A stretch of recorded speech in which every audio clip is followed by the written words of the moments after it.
বন্ধুরা, যদি আপনিও রাতে গোপনে সেই ভুল কাজটি করেন অথবা সারাদিন মোবাইলে অশ্লীল ভিডিও দেখে আপনার শক্তি নিঃশেষ করে দেন, তাহলে কান খুলে শুনুন। আপনার জীবন ধ্বংস হয়ে যেতে পারে। শরীর দুর্বল, চোখের নিচে কালো দাগ, সারাক্ষণ ক্লান্তি, মুখে কোনো উজ্জ্বলতা না থাকা, শরীরে কোনো শক্তি না থাকা আর মনে কেবল অশ্লীল চিন্তার আড্ডাখানায় পরিণত হয়ে যেতে পারে। যদি আপনি এখনই না থামেন, তাহলে আগামী কয়েক বছরের মধ্যে আপনি আপনার যৌবনেই বৃদ্ধ হয়ে যাবেন। কিন্তু চিন্তা করবেন না, এই ভিডিওতে আমি আপনাকে বীর্য সংরক্ষণ এবং হারানো শক্তি ফিরিয়ে আনার একটি আয়ুর্বেদিক নুস্খা সম্পর্কে বলতে যাচ্ছি, যা আপনাকে আবার প্রাণশক্তি, তীক্ষ্ণতা এবং পুরুষত্বে পূর্ণ করবে। বন্ধুরা, আপনার কাছে একটি অনুরোধ, এই ভিডিওটি সম্পূর্ণ দেখবেন, কারণ অসম্পূর্ণ জ্ঞান বিষের সমান হয়ে থাকে। তাহলে আপনি কি প্রস্তুত? চলুন শুরু করা যাক। এটি একজন মহান গুরুর কাহিনী, যার আয়ুর্বেদ সম্পর্কে গভীর জ্ঞান ছিল। শত শত নয়, হাজার হাজার মানুষ দূর দূরান্ত থেকে তাদের সমস্যা নিয়ে তার কাছে আসত। কেউ শারীরিক দুর্বলতায় ভুগছেন, কেউ মানসিক চাপে ভুগছেন, আবার কেউ দুর্বল বীর্যের সমস্যায় ভুগছেন, অথবা কারো যৌবন সময়ের আগেই বিলীন হয়ে যাচ্ছে। সবাই একই আশা নিয়ে আসে যে গুরুজি তাদের সমস্যার সমাধান করবেন। আর যে তার দরজায় আসে, সে কখনো খালি হাতে ফিরে যায় না। গুরুজির দেওয়া প্রতিটি নুস্খা প্রাকৃতিক এবং খাঁটি আয়ুর্বেদের উপর ভিত্তি করে। তিনি বলতেন, প্রকৃতি প্রতিটি রোগের ওষুধ দিয়েছে, শুধু সঠিক প্রতিকার জানা প্রয়োজন। একদিন ঠিক 23 বছর বয়সী এক যুবক এলো। তার মুখ ফ্যাকাশে, শরীর দুর্বল, চোখের নিচে কালো দাগ। বয়স 23 হলেও তার চলাফেরা যেন 45 বছর বয়সের পুরুষের মতো। সারাক্ষণ ক্লান্ত, শরীরে কোনো শক্তি নেই। সে গুরুজির পায়ে পড়ে বলল, গুরুজি, আমার জীবন নষ্ট হয়ে গেছে। আমি অনেক ভুল করেছি। বারবার আমার বীর্যকে নষ্ট করে আমার শক্তি নিঃশেষ করে দিয়েছি। এখন আমার শরীরে কোনো শক্তি অবশিষ্ট নেই, মনেও কোনো শান্তি নেই। আমি কি করব গুরুজি? দয়া করে আমাকে সাহায্য করুন। গুরুজি তার অবস্থা দেখলেন এবং তার চোখের দিকে তাকালেন এবং সম্পূর্ণ পরিস্থিতি বুঝতে পারলেন। তারপর বললেন, পুত্র, চিন্তা করো না, তোমার হারানো শক্তি ফিরে আসবে, তোমার বীর্য আবার শক্তিশালী হয়ে উঠবে। আজ আমি তোমাকে এমনই একটি অব্যর্থ আয়ুর্বেদিক নুস্খা সম্পর্কে বলবো, যা সঠিকভাবে ব্যবহার করলে মাত্র 15 দিনের মধ্যে তুমি নিজেকে আগের মতোই ঊর্জাবান এবং শক্তিশালী অনুভব করবে। তোমার শরীরে শক্তি এবং উজ্জ্বলতা ফিরে আসবে, তোমার চোখে ঝলমলে ভাব আসবে, কণ্ঠে ভারী ভাব আসবে এবং তোমার চলাফেরায় আত্মবিশ্বাস থাকবে। আমি এই নুস্খাটি অনেক মানুষকে বলেছি, আর যারাই এটি গ্রহণ করেছে তারা এর থেকে উপকৃত হয়েছে। তারা 100% লাভ পেয়েছে। এটা আমার গুরু গ্যারান্টি। এই কথা শুনে যুবকের মুখে আশার আলো ফিরে এলো। গুরু আরও বললেন, পুত্র, তুমি যে অবস্থায় আছো, আজকাল অনেক তরুণের ক্ষেত্রেই তা ঘটছে, কিন্তু মানুষ এর পেছনে কারণ বুঝতে পারছে না। তুমি কি জানো বীর্য কি? এটি কেবল শরীর থেকে নির্গত হওয়া কোনো সাধারণ তরল নয়। এটি আমাদের সমগ্র শরীরের শক্তি এবং জীবনের সার। এটি তৈরি করতে আমাদের শরীরের 30 দিন সময় লাগে। শরীরের পুষ্টি, রক্ত, পেশি থেকে ফিল্টার করে এই বীর্য তৈরি হয়। আর যখন তুমি এটি বারবার ধ্বংস করো, তখন তোমার শরীর দুর্বল হয়ে পড়ে। ধরো, যদি একটি গাড়ির ইঞ্জিন অয়েল বের করে নেওয়া হয়, তাহলে কি হবে? এমন পরিস্থিতিতে গাড়িটি ধীরে ধীরে নড়াচড়া বন্ধ করে দেবে, আর একদিন এটা সম্পূর্ণ থেমে যাবে। যুবকটি অবাক হয়ে বলল, গুরুজি, এটা কি সত্যি এত ক্ষতি করে? গুরুজি বললেন, বাছা, শোনো, আমি তোমাকে আরও একটা উদাহরণ দিচ্ছি। যদি তুমি প্রতিদিন একটু একটু করে একটি গাছের শিকড় কাটতে থাকো, তাহলে কি সেই গাছটি সবুজ থাকবে? না, ধীরে ধীরে এটি শুকাতে শুরু করবে, এর পাতা হলুদ হয়ে যাবে এবং একদিন এটা ঝরে পড়বে। ঠিক তেমনই তোমার শরীর হলো একটি গাছ, আর বীর্য হলো এর মূল। যখন তুমি বারবার তোমার বীর্য নষ্ট করো, তখন তুমি তোমার শিকড় কেটে ফেলছো। তখন যুবকটির মুখে উদ্বেগ স্পষ্ট দেখা যাচ্ছিল। গুরুজি আরও বললেন, আরও একটা কথা শোনো। ধরো, সারাদিন খাবার খাচ্ছ, জল পান করছো, কিন্তু ভাবো, যদি প্রতিদিন তোমার শরীর থেকে 1 বাটি রক্ত বের করে নেওয়া হয়, তাহলে কি তোমার শক্তি থাকবে? তোমার বীর্য নষ্ট করে তুমি ঠিক এমনটাই করছো। বীর্য কেবল সাদা তরল পদার্থ নয়, এটি রক্তের একটি ঘন রূপ, এটি জীবন রস। এতে তোমার হাড়ের শক্তি, তোমার পেশির শক্তি এবং তোমার মস্তিষ্কের আলো রয়েছে। যখন এটি কমতে শুরু করে তখন শরীর দুর্বল হয়ে পড়ে, চোখের নিচে কালো দাগ দেখা দেয়, চুল পড়তে শুরু করে, মুখ নিস্তেজ দেখাতে শুরু করে, মন সবসময় ভারী ভাব বোধ করে, ভয়, উদ্বেগ এবং আতঙ্ক আমাদের ঘিরে ধরে। এমনকি শরীরের অভ্যন্তরীণ অঙ্গগুলিও দুর্বল হতে শুরু করে। যুবকটি আস্তে আস্তে বলল, গুরুজি, আমি কখনো এভাবে ভাবিনি। এখন আমি আমার ভুল বুঝতে পারছি। গুরুজি হেসে বললেন, তুমি বুঝতে পেরেছ? বীর্য নষ্ট করার মানে নিজের হাতে নিজের যৌবন নষ্ট করা। কিন্তু চিন্তা করো না, এখনো সব শেষ হয়ে যায়নি। আজ থেকে নিজেকে নিয়ন্ত্রণ করলে এবং আমি যে প্রতিকারটি বলবো তা গ্রহণ করলে শরীরে শক্তি ফিরে আসতে পারে, বীর্য শক্তিশালী হতে পারে। শুধু ধৈর্য এবং বিশ্বাস রাখো। যুবকটি কৌতূহলী হয়ে জিজ্ঞাসা করল, গুরুজি, সেই প্রতিকারটি কি? গুরুজি বললেন, আমি এখন তোমাকে বলবো। প্রথমে বুঝতে হবে যে শরীরকে পূর্ণ করার জন্য ভালো জিনিসের প্রয়োজন। ঠিক যেমন ভাঙা দেওয়াল শক্ত ইট দিয়ে মেরামত করা হয়, তেমনি বীর্য বৃদ্ধির জন্য শরীরের জন্য বিশুদ্ধ শক্তি বৃদ্ধিকারী খাদ্যের প্রয়োজন। এবার সেই 5টি জিনিস সম্পর্কে শোনো, যা তোমার শক্তি পুনরুদ্ধার করবে এবং 15 দিনের মধ্যে তুমি ফলাফল দেখতে পাবে। এরপর গুরুজি বললেন, পুত্র, এবার প্রথম অমৃত সম্পর্কে শোনো, যা ছাড়া এই পুরো নুস্খাটি অসম্পূর্ণ। তা হলো দুধ। যুবকটি কিছুটা অবাক হয়ে জিজ্ঞাসা করল, গুরুজি, দুধ? আমি তো এটা প্রতিদিন পান করি, এতে এমন বিশেষ কি আছে? গুরুজি বললেন, পুত্র, তুমি যাকে সাধারণ মনে করো আসলে তা দেবতাদের অমৃত। দুধকে এমনি সম্পূর্ণ খাদ্য বলা হয়নি। এতে এমন সব কিছু আছে যা তোমার বীর্যকে শক্তিশালী করবে এবং এটি শরীরের হারানো শক্তি পূরণ করবে। যুবকটি মনোযোগ সহকারে শুনতে শুরু করল। গুরুজি আরও ব্যাখ্যা করে বললেন, তিনি বললেন, দুধে ক্যালসিয়াম থাকে যা হাড়কে শক্তিশালী করে এবং এতে প্রোটিন থাকে যা শরীরের দুর্বলতা দূর করে। এতে রয়েছে ভিটামিন যা তোমার রক্তকে বিশুদ্ধ করে এবং সবচেয়ে গুরুত্বপূর্ণ বিষয় হলো দুধে রয়েছে ওজস বৃদ্ধি করার ক্ষমতা। ওজসটা আবার কি? ভালো করে বোঝো। ওজস হলো তোমার শরীরের উজ্জ্বলতা। যার মুখে ওজস থাকে তার চোখে ঝলমলে ভাব থাকে, কণ্ঠে ভারী ভাব থাকে, আর তার শরীরে থাকে আত্মবিশ্বাসের ঝিলিক। দুধ পান করলে তোমার শরীরে এই প্রাণ শক্তি বৃদ্ধি পায়। তারপর গুরুজি একটি উদাহরণ দিয়ে বললেন, বাছা, তুমি কি কখনো দেখেছ কিভাবে একটি গরুর বাছুর সকাল থেকে সন্ধ্যা পর্যন্ত লাফাতে থাকে? এটি কখনো ক্লান্ত হয় না, কখনো অলস হয় না। কেন? কারণ সে দুধ পান করে। দুধ পান করার পর তার এত শক্তি থাকে যে সারাদিন সে খেলতে পারে। আর যে ব্যক্তি নিয়মিত দুধ পান করে তার শরীরও একই শক্তিতে ভরে ওঠে।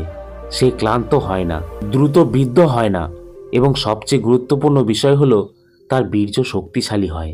গুরুজি যুবকটিকে আরও বললেন, পুত্র, দুধই হলো সেই ভিত্তি যার ওপর তোমার শক্তি এবং বীর্যের ভিত নির্মিত হয়। প্রতিদিন রাতে ঘুমানোর আগে যদি তুমি গরম দুধ পান করো তাহলে তোমার শরীরের হারানো শক্তি ধীরে ধীরে ফিরে আসতে শুরু করবে।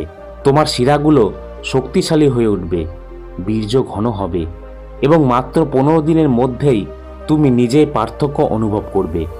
যুবকটি কৌতূহলী হয়ে জিজ্ঞাসা করলেন, গুরুজি, তাহলে এই নুস্খাটিতে দুধ কিভাবে যোগ করব? গুরুজি হেসে বললেন, বাছা, ধৈর্য ধরো। আমি তোমাকে প্রথম কথাটাই বলেছি। যদি তুমি অন্য কথাগুলো শোনো তাহলে তুমি বুঝতে পারবে কিভাবে দুধের সাথে মিশিয়ে এই অমৃতের মতো নুস্খাটি তৈরি করতে পারো। কিন্তু মনে রাখবে, দুধই এই নুস্খাটির প্রাণ। তারপর গুরুজি যুবকটিকে দ্বিতীয় জিনিসটির কথা বলতে গিয়ে বলেন, বীর্য ঘন এবং শক্তিশালী করার দ্বিতীয় জিনিসটি হলো বাদাম। বাদাম এমনই একটি শুকনো ফল যা আয়ুর্বেদে শক্তির আধার বলা হয়। যে ব্যক্তি প্রতিদিন বাদাম খায় তার শরীরে কখনো দুর্বলতা আসে না, বীর্য ঘন হয়ে ওঠে এবং সবচেয়ে গুরুত্বপূর্ণ বিষয় হলো শরীর তাৎক্ষণিক শক্তি পায়। যুবকটি কিছুটা সন্দেহের সাথে বলল, গুরুজি, কিন্তু আমি শুনেছি যে ধনী লোকেরা বাদাম খায়, গরিবদের কি করা উচিত? গুরুজি হেসে বললেন, বাছা, মানুষ এই ভুলটাই করে। বাদাম কেবল ধনীদের শখ নয়, এটি দরিদ্রদের জন্য ঔষধ। প্রতিদিন যদি তুমি 4 থেকে 5টি ভেজানো বাদাম খাও, তাহলে এটি তোমার শরীরকে এত শক্তি দেবে যতটা দামি ওষুধ দিতে পারে না। গুরুজি আরও ব্যাখ্যা করে বললেন, বীর্যের ক্ষয়ের কারণে তোমার বীর্য পাতলা হয়ে গেছে। যদি বীর্য পাতলা হয়ে যায় তাহলে শরীর ভেতর থেকে ফাঁপা হতে শুরু করে, সব সময় দুর্বলতা অনুভব হবে। কিন্তু যখন তুমি বাদাম খাওয়া শুরু করবে তখন বাদামে উপস্থিত প্রোটিন, ওমেগা 3 ফ্যাটি অ্যাসিড এবং ভিটামিন ই তোমার স্নায়ুকে শক্তি দেবে। বীর্য ধীরে ধীরে ঘন হতে শুরু করবে এবং মাত্র 2 থেকে 3 দিনের মধ্যেই তুমি নিজেই এটি অনুভব করবে যে ক্লান্তি কমে যাচ্ছে, চোখে উজ্জ্বলতা ভাব আসছে, শরীর হালকা এবং শক্তিশালী বোধ করছো। এরপর যুবকটির মনে একটা প্রশ্ন জাগলো এবং সে বলল, গুরুজি, এটা কি এত তাড়াতাড়ি কাজ করবে? গুরুজি একটা উদাহরণ দিলেন। তিনি বললেন, পুত্র, তুমি দেখেছ যখন একজন কৃষক শুষ্ক অনুর্বর জমিতে জল দেয় তখন সেই জমি ধীরে ধীরে আর্দ্রতায় ভরে যায় এবং কয়েক ঘন্টার মধ্যেই শুষ্কতা চলে যায়। বাদাম তোমার শরীরে সেই শুষ্ক অংশের জন্য বাজরা জমিতে জলের মতো কাজ করবে। এটি খাওয়ার সাথে সাথেই তোমার শরীরে বীর্য উৎপাদনের প্রক্রিয়া দ্রুত হবে। তোমার শিরাগুলো সেই আর্দ্রতা শোষণ করবে আর শরীর আবার শক্তিতে ভরে উঠতে শুরু করবে। গুরু যুবকটিকে আরও বললেন, কিন্তু মনে রাখবে বাছা, কখনোই সরাসরি বাদাম খাবে না। সারা রাত জলে ভিজিয়ে রাখো, সকালে খোসা ছাড়িয়ে এটি খাও। খোসা গরম হওয়ায় খোসা ছাড়িয়ে খেলে বাদাম অমৃত হয়ে উঠবে। যুবকটি মাথা নাড়ল এবং বলল, গুরুজি, এখন আমি বুঝতে পারছি যে বাদাম শক্তি বাড়ায়, বীর্য ঘন করে এবং 2 থেকে 3 দিনের মধ্যেই এর প্রভাব দেখা দিতে শুরু করে। তারপর গুরুজি বললেন, তৃতীয় যে জিনিসটি তোমাকে নিতে হবে তা হলো খেজুর। এটি তোমার শরীরের জন্য ঠিক তেমনই কাজ করবে যেমন বৃষ্টির প্রথম ফোঁটা একটি মৃতপ্রায় উদ্ভিদের ওপর প্রভাব ফেলে। এটি নতুন জীবন দেবে। বাছা, খেজুর খুব ছোট্ট জিনিস, কিন্তু এর বৈশিষ্ট্য বিশাল। আয়ুর্বেদে এটিকে বীর্যবর্ধক এবং শক্তিবর্ধক বলা হয়েছে, অর্থাৎ এটি বীর্য বৃদ্ধি করে এবং শরীরকে শক্তি দেয়। গুরু যুবকটিকে আরও বলেন, বৎস, যখন শরীরে বীর্য নষ্ট হয়ে যায়, দুর্বলতা দেখা দেয়, চোখ বসে যায়, মুখ ফ্যাকাশে হয়ে যায়, কোমরে ব্যথা শুরু হয় এবং পেশিগুলি শিথিল হয়ে যায়, কিন্তু খেজুর শরীরে সেই একই রস পূরণ করে যা বীর্যপাতের কারণে শুকিয়ে গিয়েছিল। খেজুর তাৎক্ষণিকভাবে রক্ত উৎপাদন করে, শরীরকে উষ্ণ করে এবং সবচেয়ে গুরুত্বপূর্ণভাবে বীর্য ঘন করার ক্ষেত্রে অলৌকিকভাবে প্রভাব ফেলে। গুরুজি আরও বললেন, বাছা, খেজুরে আয়রন, ক্যালসিয়াম, ম্যাগনেসিয়াম এবং প্রাকৃতিক চিনি থাকে। এগুলো একসাথে তোমার শরীর থেকে প্রতিটি দুর্বলতা দূর করে। আয়রন রক্ত বৃদ্ধি করে, ক্যালসিয়াম হাড় মজবুত করে, আর এর মিষ্টি রস তোমার শরীরে তাৎক্ষণিক শক্তি যোগাবে। এটি বীর্য উৎপাদনের গতি বৃদ্ধি করে। এরপর যুবকটি গুরুকে জিজ্ঞাসা করলেন, গুরুজি, এর প্রভাব কখন দৃশ্যমান হবে? গুরুজি বললেন, বাছা, তুমি কি কখনো মরুভূমি দেখেছ যেখানে সর্বত্র বালি আর বালি, যেখানে খেজুর গাছ সোজা হয়ে দাঁড়িয়ে আছে, সবুজ পাতা, মিষ্টি ফল, সেই গাছ ঝড় সহ্য করে কিন্তু এটি বাঁকে না, পড়ে না, কারণ খেজুরের ভিতরে শক্তি থাকে। তেমনি যে ব্যক্তি খেজুর খায় তার ভিতরে শক্তি বৃদ্ধি পায়, সে দ্রুত ক্লান্ত হয় না এবং বীর্য ঘন হয়ে যায়। মাত্র 1 সপ্তাহের মধ্যে তুমি নিজেই পার্থক্য অনুভব করবে। তারপর গুরুজি যুবকটিকে খেজুর খাওয়ার পদ্ধতি বলেন। তিনি বলেন, পুত্র, প্রতিদিন 4 থেকে 5টি খেজুর খাও। দুধের সাথে খেলে সবচেয়ে ভালো হয়, অথবা রাতে ঘুমোতে যাওয়ার আগে গরম দুধে খেজুর ফুটিয়ে দুধ পান করো এবং খেজুরটিকে চিবিয়ে খাও। এটি বীর্য বৃদ্ধির শক্তি দ্বিগুণ করে তোলে। কিন্তু বাছা, একটা কথা সবসময় মনে রেখো, খেজুর খুব গরম, তাই প্রয়োজনের বেশি খাবে না। 4 থেকে 5টি খেজুরই যথেষ্ট এবং গ্রীষ্মকালে জল পান করতে থাকো, অন্যথায় শরীরে তাপ বাড়তে পারে। তবে তুমি যদি সঠিক পরিমাণে খেজুর খাও তাহলে 7 দিনের মধ্যে তুমি তোমার শরীরে নতুন শক্তি অনুভব করবে। এরপর গুরুদেব যুবকটিকে চতুর্থ জিনিসটি বলতে গিয়ে বলেন, চতুর্থ জিনিসটি হলো ঘি, খাঁটি দেশি ঘি, যা আয়ুর্বেদে অমৃতের সমতুল্য বলা হয়। এটি তোমার বীর্য বৃদ্ধি, হজম শক্তি উন্নতি এবং শক্তি প্রদানের জন্য একটি নিশ্চিত প্রতিকার। বাছা, দেশি গরুর খাঁটি ঘি তোমার শরীরে প্রতিটি দুর্বল অংশে প্রাণ সঞ্চার করে যে বীর্য পাতলা হয়ে গেছে, যে দুর্বলতা তোমাকে ঘিরে রেখেছে তা ভিতর থেকে পূরণ করে। কারণ ঘিতে ঊর্জা, উজ্জ্বলতা এবং শক্তি রয়েছে। যে ব্যক্তি প্রতিদিন ঘি খায় তার শরীর স্থিতিশীলতা পায়, তার স্নায়ু শক্তিশালী হয় এবং বীর্য ঘন হয় এবং দ্রুত বীর্য উৎপন্ন করতে শুরু করে। এই কথা শুনে যুবকের মনে একটি প্রশ্ন জাগে এবং সে বলে, গুরুজি, মানুষ বলে যে ঘি খেলে স্থূলতা বাড়ে। গুরুজি হেসে বললেন, বাছা, মানুষ অনেক কিছু বলে, কিন্তু সত্য হলো যদি খাঁটি ঘি সঠিক পরিমাণে খাওয়া হয় তাহলে স্থূলতা হয় না, বরং শরীর শক্তিশালী হয়। আয়ুর্বেদ বলে ঘৃত জীবনম, অর্থাৎ ঘি জীবন। যে ব্যক্তি প্রতিদিন 1 বা 2 চামচ ঘি খায় তার জয়েন্টের ব্যথা হয় না এবং তার অন্ত্র শক্তিশালী হয়ে থাকে। পুত্র, সকালে জল খাবারে ঘি দিয়ে রুটি খাও অথবা দুধে 1 চামচ ঘি মিশিয়ে পান করো, এটাই সবচেয়ে ভালো প্রতিকার। আর যদি দুর্বলতা বেশি হয় তাহলে রাতে ঘুমানোর আগে দুধে 1 চামচ ঘি মিশিয়ে পান করো। 7 দিনের মধ্যে শরীরে এমন পরিবর্তন আসবে যে শুকনো গাছে নতুন কুড়ি গজানোর মতো। গুরু যুবকটিকে আরও বললেন যে, পুত্র, তুমি কি লক্ষ্য করেছ যে শুকনো রুটিতে ঘি লাগানো হলে তা নরম এবং সুস্বাদু হয়ে ওঠে? একইভাবে তোমার শরীর যা বীর্যপাতের কারণে শুষ্ক হয়ে গেছে, ঘি ব্যবহারের মাধ্যমে নরম, শক্তিশালী এবং উদ্যমী হয়ে উঠবে।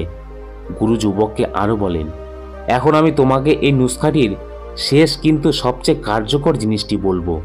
সেটি হলো মধু, যাকে আয়ুর্বেদে সকল ঔষধের রাজা বলা হয়। এটি তোমার বীর্যকে শক্তিশালী করার এবং শরীরকে তাৎক্ষণিক শক্তি সরবরাহ করার জন্য একটি অদম্য অস্ত্র। গুরু আরও বলেন, মধু কেবল মিষ্টি রস নয়, এটি মৌমাছির তপস্যা, এটি প্রকৃতির আশীর্বাদ। মধু শরীরে প্রবেশ করার সাথে সাথেই এটি সরাসরি শিরাগুলিতে প্রাণ সঞ্চার করে। ক্লান্ত শরীর তাৎক্ষণিক শক্তি পায় এবং বীর্য গঠনের প্রক্রিয়া ত্বরান্বিত হয়। এতে প্রাকৃতিক উপাদান রয়েছে যা পেশি শক্তিশালী করে, হজম শক্তি সুস্থ রাখে এবং সবচেয়ে গুরুত্বপূর্ণ বিষয় হল শুক্র ধাতু বীর্য ঘন করে। যুবকটি মনোযোগ সহকারে শুনছিল।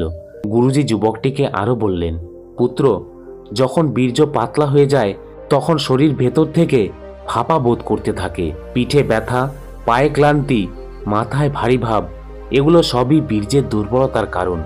কিন্তু মধু এই দুর্বলতাকে গোড়া থেকে নির্মূল করে। এটি শরীরে রক্ত সঞ্চালন বৃদ্ধি করে এবং বীর্যপাতের ফলে সৃষ্ট দুর্বলতাকে শক্তিতে রূপান্তরিত করে। প্রতিদিন মধু খেতে হবে, তুমি তাৎক্ষণিকভাবে এর প্রভাব দেখতে পাবে। গুরু যুবকটিকে আরও বলেন, পুত্র, সকালে খালি পেটে 1 গ্লাস হালকা গরম জলে 1 চামচ মধু মিশিয়ে পান করো অথবা রাতে দুধের সাথে মিশিয়ে পান করতে পারো। যদি দুর্বলতা তীব্র হয় তাহলে ঘিয়ের সাথে বাদাম, খেজুর এবং মধু মিশিয়ে খাও। এই নুস্খাটি তোমাকে 7 দিনের মধ্যে ভিতর থেকে শক্তিশালী করে তুলবে। গুরু আরও বললেন, কিন্তু বাবা, বাজারে প্রচুর নকল মধু বিক্রি হয়, সবসময় খাঁটি মধু কিনবে। আর একটা কথা মনে রাখবে, গরম দুধে বা চায়ের মতো কোনো গরম জিনিসে কখনো মধু মেশাবে না। মধু গরম করলে বিষাক্ত হয়, তাই এটি কেবল হালকা গরম জলে বা দুধে মিশিয়ে নাও। এবং সবচেয়ে গুরুত্বপূর্ণ বিষয় হলো সর্বদা অল্প পরিমাণে মধু খাও। মধু অতিরিক্ত খাওয়ার ফলে শরীরে তাপ তৈরি হতে পারে। তারপর গুরুজি একটা উদাহরণ দিলেন।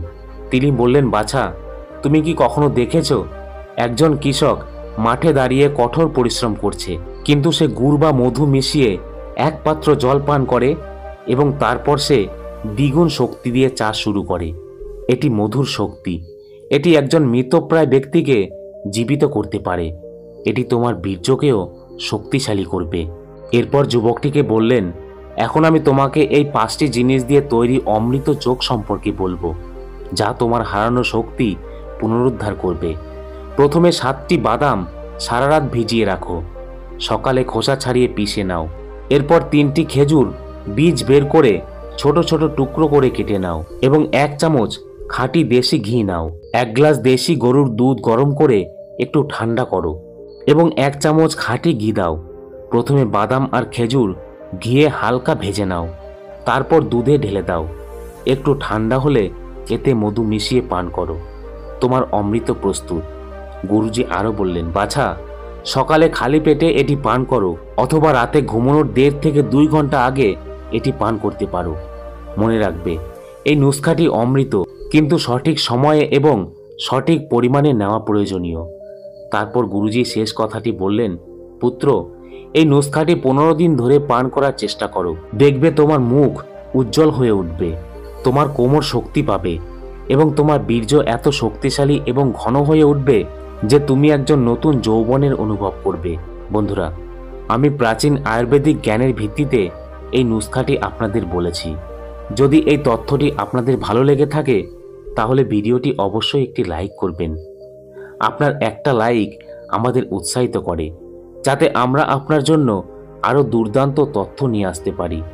নিচে কমেন্ট করে আমাদের জানান আপনিও কি এই নুস্খাটি ট্রাই করবেন, নাকি আপনি আগে কখনো এটা ট্রাই করেছেন। তাহলে অবশ্যই আপনার অভিজ্ঞতা লিখুন। আপনার মন্তব্য অন্যদেরও সাহায্য করবে এবং যেতে যেতে চ্যানেলটিকে সাবস্ক্রাইব করবেন। বন্ধুরা, আজ এই পর্যন্তই। দেখা হবে পরবর্তী কোনো ভিডিওতে। ততক্ষণের জন্য সুস্থ থাকবেন এবং ভালো থাকবেন। ধন্যবাদ।